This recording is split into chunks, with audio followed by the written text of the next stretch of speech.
Hi, everybody. We are now going to discuss the meaning of tautology and why tautology is actually much more meaningful than an axiom in an axiomatic system. Okay, so the title of this is Ontological Mathematics and the Theory of Everything, Part 3b, the meaning of tautology, avoiding Gödel, I should say, and set theory. I keep on saying Gödel. It's actually pronounced Gödel, and I know that. I just say Gödel for some reason. That's all right. Okay, here we are. So, tautology versus incompleteness. So here's a criticism that I saw of the videos that I'm making, and the criticism was, he's just doing tautology. Tautology carries no meaning. Okay, so, and I'll flesh out all of what this means in a moment. So tautology is actually the only thing which gets around Gödel's incompleteness theorem, and we'll see why this is important in just a moment. In effect, this criticism, the person who's making it, is insisting that we instead must use an axiomatic system, because it's one or the other. You either get to use tautology or axioms. That's really the only two systems that exist. Tautological systems, or the opposite of that, which is an axiomatic system. So they're insisting that we use an axiomatic system. But if they knew what they were talking about, not many people know what this is all about. But anyway, Gödel showed that all axiomatic systems are inherently inconsistent and incomplete, and hence carry no intrinsic meaning. It's a very important result. So the tautology is the only thing which gets around that fact of logic of an axiomatic system, right? Hardly anyone comprehends this or why it's important, though. Actually, there's probably only 3 or 4 people in the world who understand this. And now you will get to be one of those people. So what is a tautology? How is a tautology denoted? An equal sign. Anytime there's an equal sign, you have a tautology. That's what tautology is. Tautology is equality, right? Tautology is equality because tautology is saying one thing is the same thing as itself, right? So here's the first example, which is a really nice, simple example. 1 plus 1 equals 1 plus 1 equals 2 is tautology. Oh yeah, so the other reason why they bring up the tautology thing is because they say that it has no meaning, that tautology carries no inherent meaning, that only an axiomatic system can carry no meaning. Yeah, that's what they said there, right? So in fact, an axiomatic system, being inconsistent and incomplete, therefore carries no intrinsic meaning within itself because it's inherently incomplete and inconsistent with regards to itself. So an axiomatic system is automatically a meaningless system, therefore leaving only the tautologous system to be the system which carries meaning. And we'll see that just up ahead, yeah? It's a very, very important result. I mean, don't you think that's the most important thing in the result, thing that there is in the world philosophically? What is a meaningful system versus what is a meaningless system? So Gödel already proved that an axiomatic system is a meaningless system because it is inherently inconsistent and incomplete with respect to itself, can't explain itself. I'll explain all what that means in just a few moments. Okay, so the first example of a tautology. 1 plus 1 equals 1 plus 1 equals 2. That's a tautology. Yes, 1 plus 1 equals 2. That's a tautology. E to the power of I times pi plus 1 equals 0. That's another tautology, right? That's a very nice tautology because it's a nice sort of tricky way of showing that something equals nothing. All this busy stuff on the left-hand side, e to the power of I times pi, all plus 1 equals 0 is a tautology. Lots of stuff happening on the left-hand side, all equaling 0. Something equaling nothing. Very nice, right? Anyway, that's a tautology. Oh, I mean, something equaling nothing. What a wonderful tautology. Wow. We just proved existence there. We just did it with such a simple equation. E to the pi, so this is Euler's equation. So actually the equation above is an identity of this last equation here. In any case, a special case. So e to the ix equals cosine x plus I sine x. So that's a tautology? Okay, fine. So equations are tautologies. But you want to know what else is tautology? Force equals mass times acceleration. That's a tautology. That's Newton's second law. So you want to say that that's meaningless because it's just a math equation? That's a tautology. It's just a tautology. So it carries no inherent meaning. F equals ma. The equal sign is there. An equal sign denotes one thing is equal to the other thing. One thing is equal to itself. That's what it means. An equal sign means one thing is equal to itself. That's a tautology. A thing is equal to itself. That's tautology. Newton's second law, force equals mass times acceleration, is a tautology. And you want to say that that's meaningless? How can you possibly say that that's meaningless? That is the most meaningful thing that can possibly be in the world. Here's another example. Q, heat flow, equals a constant sigma times temperature of hot to the power fourth minus temperature cold to the power fourth. That's the equation for radiant heat flow. That's a tautology. One thing on the left-hand side that we call heat is equal to other terms on the right-hand side. And it's all tautologous because there's an equal sign there. Here's a really good one. V equals I times R. Voltage equals current times resistance is tautology.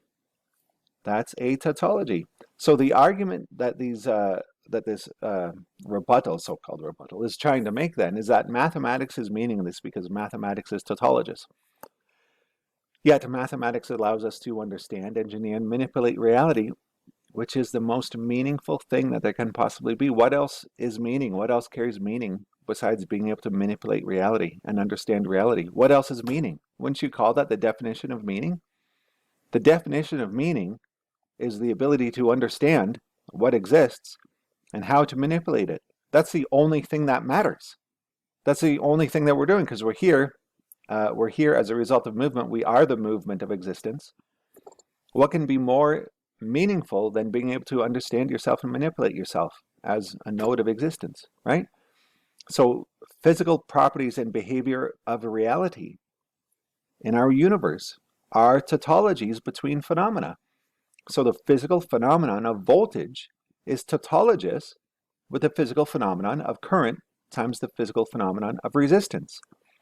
Same thing with force and mass and acceleration. The physical phenomenon of force is tautologous with the physical phenomenon of mass multiplied by the physical phenomenon of acceleration. How can you say that that's meaningless? How can you say that that carries no meaning because it's tautologous? It is the definition of meaning. Like, the point is, don't you see what's happened to people? Don't you see what's happened to people's minds? People think the opposite thing. We have such an atrocious, ridiculous education system.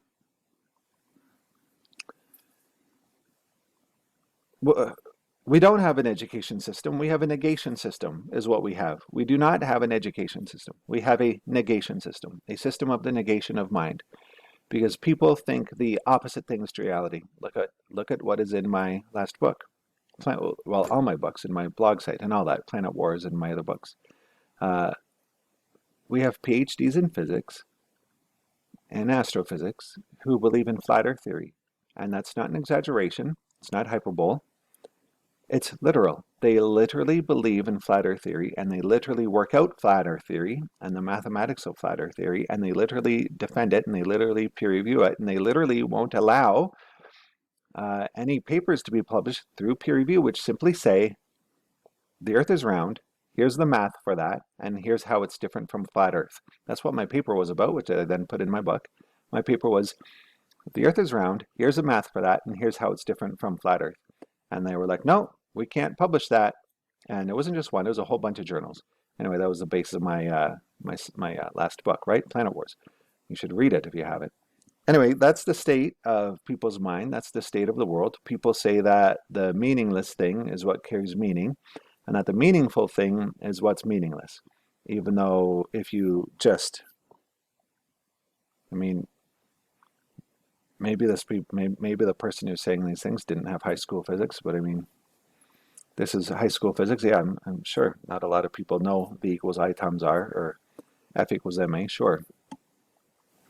But people who pretend to be educated on things, people who pretend to be to know what they're talking about, and this actually comes from PhDs. It often comes up on that show, that YouTube show, Closer to Truth, where this fellow interviews a whole bunch of physicists, and they say the same thing. All tautologies are inherently meaningless. They inherently don't carry any meaning, and it's like all that physicists do every day is deal with equations like this: F equals ma, V equals I times R.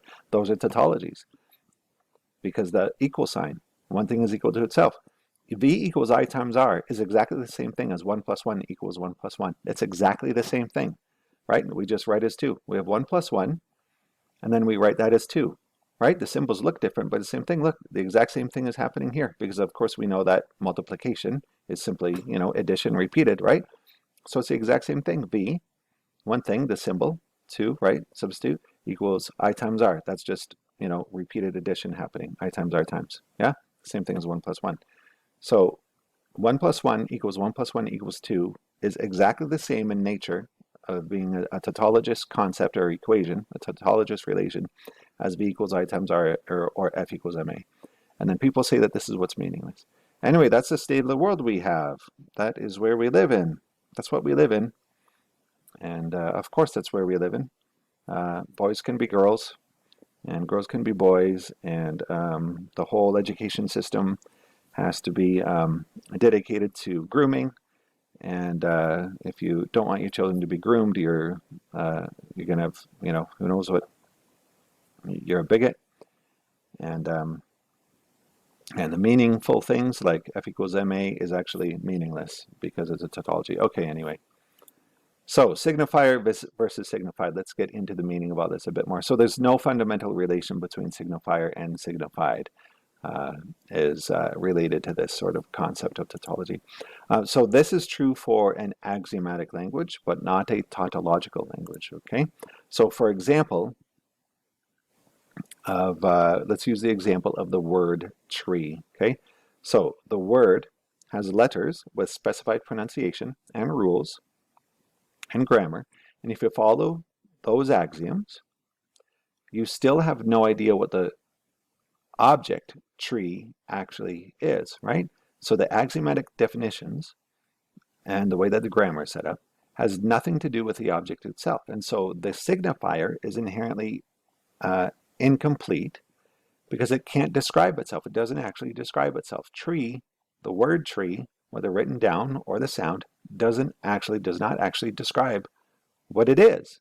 So you see there's a disconnect there. Yeah, the axiom doesn't actually carry the meaning of what it conventionally is supposed to represent. The signifier word tree does not actually represent the signified object tree, right? If you don't speak English and you hear the word tree, it just sounds like a sound. You have no idea that it's supposed to be a tree. It doesn't represent a tree in any way whatsoever. It's simply convention, okay? So the word tree has nothing to do with what a tree actually is in and of itself. The word tree is totally arbitrary, convention, or an axiom. The signifier word tree has nothing intrinsically to do with the actual object tree. So this is why an axiomatic language is inconsistent and incomplete. The signifier tree has nothing to do with the object tree. The language word tree in and of itself could never actually discover or explain what the object tree actually is. Yes? Okay. So Gödelian incompleteness arises out of axiomatic systems and axioms themselves. The incompleteness and inconsistency is a necessary property of any axiomatic system. So therefore, any axiomatic system is useless for understanding what true reality is because it doesn't inherently carry its own meaning, any meaning.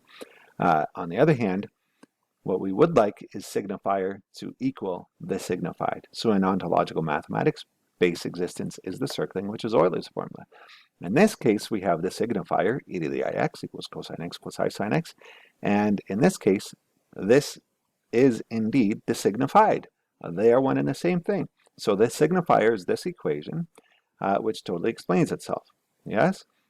If you follow the rules and grammar of the signifier, this expression, e to the ix equals cosine x plus I sine x, if you follow the rules and grammar of that, then you find that you indeed create a circle in the complex plane, and that's exactly what the signified is. That's exactly what it is that exists, is a circle in the complex plane. That is what base existence is. And this is the equation that describes exactly that. And if you follow the rules and grammar of the equation, that's precisely what you create. If you follow the rules and grammar of tree, you don't get a tree. You just get the words and symbols and a sound if you pronounce it right. But you don't get a tree. You have no idea that it actually represents the object tree. Here, if you follow the rules and grammar of this expression, you get a circle in the complex plane, and that is exactly what it is. That is exactly what base existence is. So the signifier equals the signified in this case. Don't you see how important that is? That's a difference between an axiomatic and a tautological language, yes? Amazing, right? So the tautological language of mathematics explains itself. Its own rules and its own grammar explains what itself actually is. Okay, that's why it's a tautological language is actually the language that's meaningful, whereas an axiomatic language is actually the language that's meaningless, right? So the signifier is the signified, hence we have consistency and completeness. It's self-consistent, self-complete. And there is no system of axioms here. There's a single generator and basis of existence, which is the circling, the circle in the complex plane with a point moving around it. That's exactly what this equation is. And since this constitutes all that is, there is nothing else then to be inconsistent with it, because it's a single thing equal to itself. That's a tautology, and that's all that exists. So it's never inconsistent with itself. So that's the tautology, and that's why godelian incompleteness does not apply, which is wonderful. That's exactly what we need. That's what we wanted. So avoiding godelian incompleteness. So the godelian inconsistency and incompleteness, which arises out of an axiomatic system, is as simple as this. You are labeling things with other things than the thing, right? So tree, the word tree and the sound tree is not actually a tree, right? Now, this is a necessary property of spoken language, obviously, right? That's still how we have to do it, because we communicate with spoken words. It's just the way that we are as humans. It's okay, but like I've said, you have to be careful and make sure that what you're talking about actually exists, because you can certainly get into situations in our language where you're talking about things that don't exist at all, right? That's what you got to be careful of. Like this, you know, for example, the greenhouse effect of climate science, right? Doesn't exist at all, although you can use words to make it sound quite convincing, yes? So for the word tree, for example, so we have to use a sound because we communicate with sound, right? So we have to use a sound to represent something that's different than the sound. So we use the sound tree to represent the object tree, but the sound tree has nothing to do with the object tree, right? But we communicate with language, with our voices, and so we have to use a sound to represent the word tree. Then, of course, if you want to write that down, then we need to come up with conventions and axioms for how we're going to write down the word tree. How are you gonna write down the sound tree? Well, you know, we now have TREE in English for tree, and so that's yet another level of separation. For the first level of separation is using the sound tree to represent the object tree. Now we're going to use letters and symbols to represent the sound, and the sound didn't even in the first place represent what a tree actually is. Now we're using letters and symbols to represent the sound, so now we're like even more divorced from what the tree actually is, right? Now, you can do that, but you have to be careful, like I've said, right? So the rules and grammar of the symbols of the word tree does not actually make a tree, okay? The tautology of ontological mathematics gets around this godelian incompleteness. So the math does indeed describe what exists. The circling is Euler's equation. That really is what it is. You follow the rules in the grammar and the so-called pronunciation. Let's just leave it at rules and grammar and syntax of Euler's equation, and you get what Euler's equation actually is. Great, okay.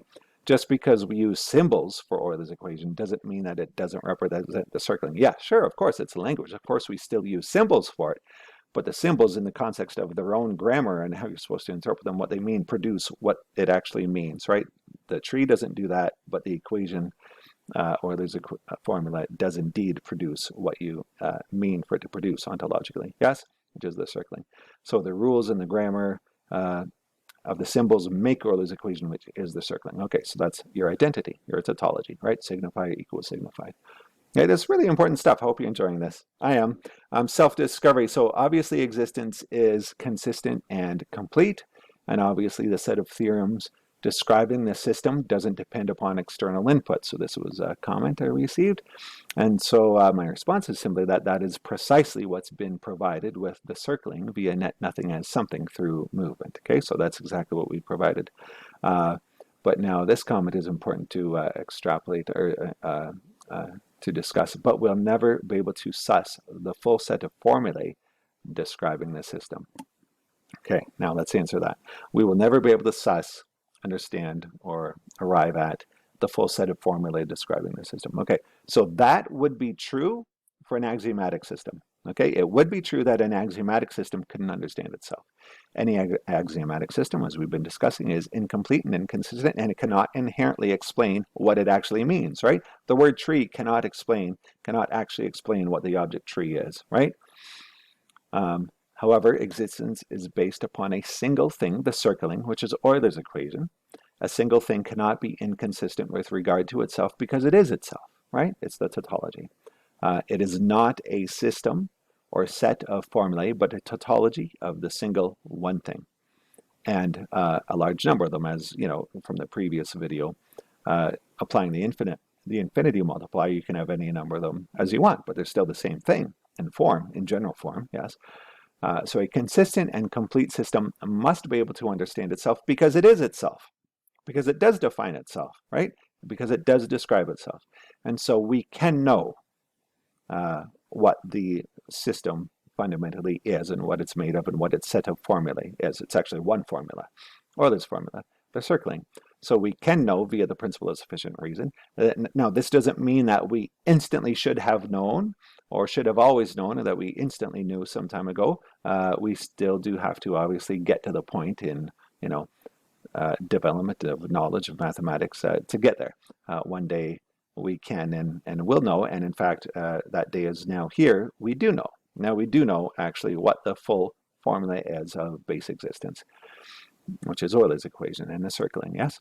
So we are a product of existence.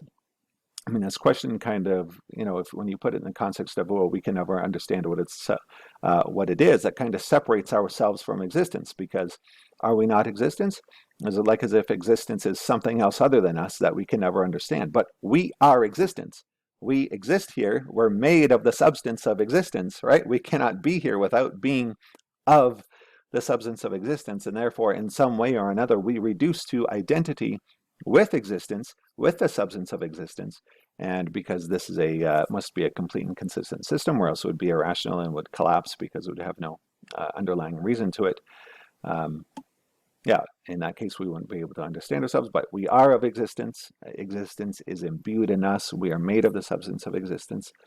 So therefore, we can understand ourselves, because ultimately the base equation we're all made out of, the circling, is itself and can define itself. Therefore, we, as part of that process, can define ourselves and understand ourselves, meaning we can understand what ultimate existence is ultimately as well, because we are existence. Okay?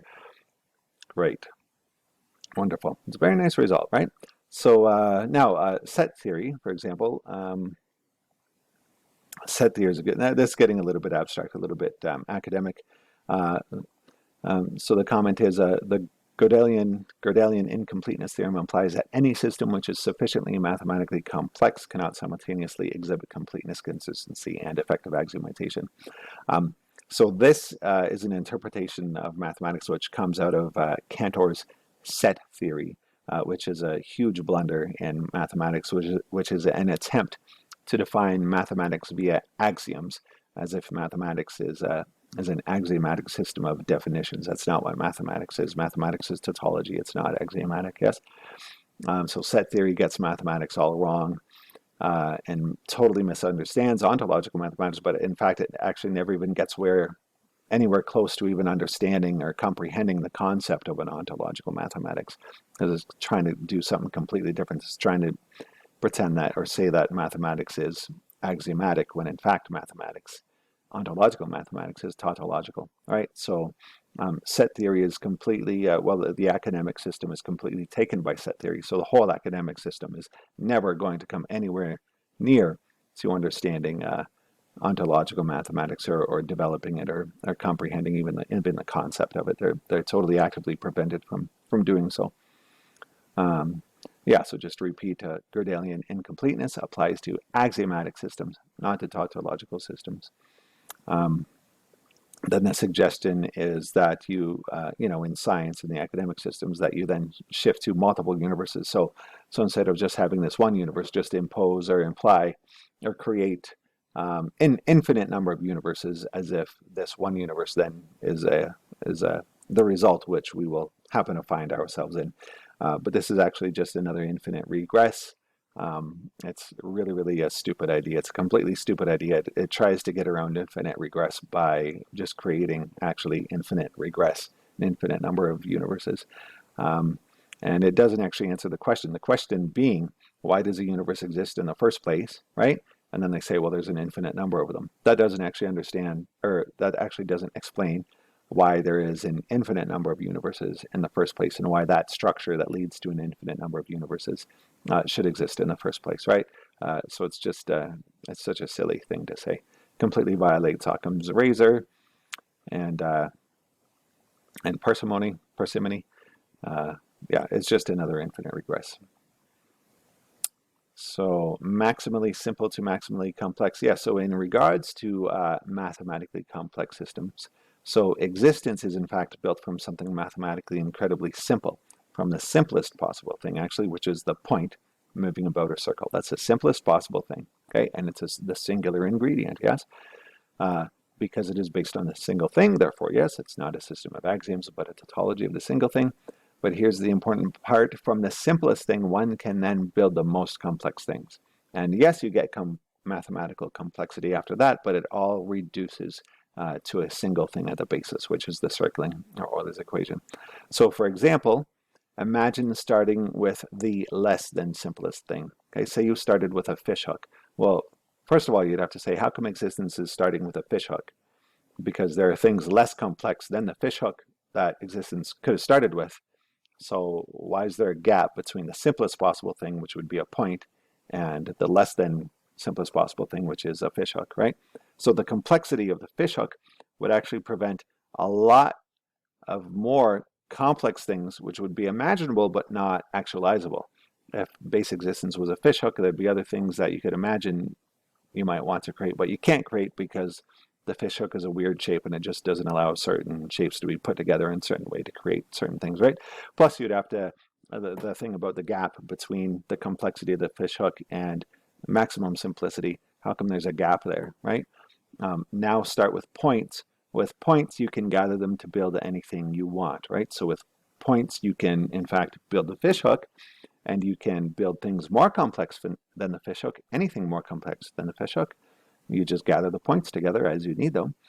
And then also you can build things less complex than the fishhook with points. Okay, so so that's how the maximally simple can actually produce the maximally complex, and how starting with something arbitrarily more complex than the maximally simple would actually prevent maximal complexity. Maximum complexity, yeah. Okay, good. So that was all that. And now we should be able to head on to part 4, monads and the singularity. And let's see here. I hope you're all enjoying the series and have a good day. Goodbye.